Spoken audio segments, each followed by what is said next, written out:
Friends, இன்றைக்கி காலையில் என்னோடய ஃப்ரெண்டு ஒருத்தவங்க ரேப்பிடோ ஓட்டின்னு போயிருக்கிறாங்கோ. அவங்களுக்கு வந்துட்டு ஆர்டிஓ அதிகாரிங்க வந்துட்டு பைக்கை சீஸ் பண்ணிட்டாங்கோ. சீஸ் பண்ணிட்டு அவங்களுக்கு ஒரு லெட்டர் ஒன்று கொடுத்தாங்கோ. நீங்கள் ஃபைன் கட்டிட்டு எடுத்துக்கப்பான்னு சொன்னாங்க. அப்புறமா பார்த்தா ஆர்சி கார்டு டிஎல் ரெண்டுத்தையுமே கேன்சல் பண்ணுறேன்னு சொல்கிறாங்கோ.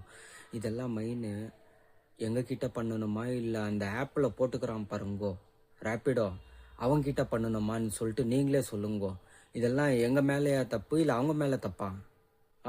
அவன் ஆப்பில் போட்டிருந்தால தானே நான் இது பண்ணின்னுக்கிறேன், நான் வண்டியை ஓட்டின்னுக்கிறேன். நான் சும்மா நான் எடுத்து ஓட்டேன் என்ன லூஸா?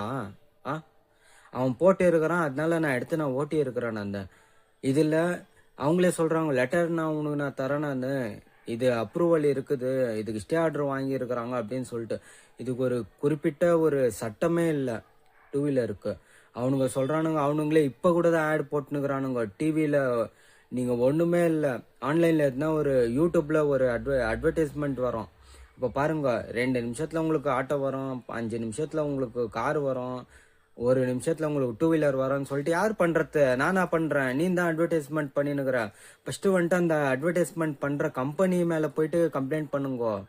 இதில் யாருமே தெரியாத பொது ஜனங்களை பிடிச்சி நீங்கள் இந்த மாதிரி நீங்கள் காசு நீங்கள் பார்த்தீங்கன்னா எப்படி? இப்போ மட்டும் எவ்வளோ வண்டிங்க சீஸாக இருக்குது தெரியுமா?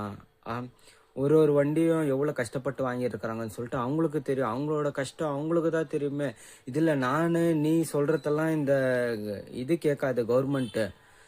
மெயினாக நீங்கள் சீஸ் பண்ண வேண்டியது ரேப்பிடோவை தான், சரியா?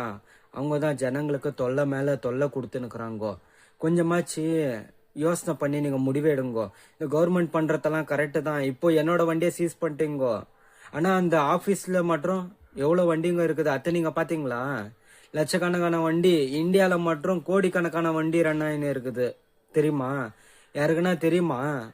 ஒரு ஸ்டேட்டில் போய் பாருங்கோ, ரேப்பிடோ இல்லாமல் யாவனுமே இல்லை அப்படி நினச்சின்னுக்குறாங்க. இவங்க கேப் கொடுங்கோ, ஆட்டோ கொடுங்கோ. அதை விட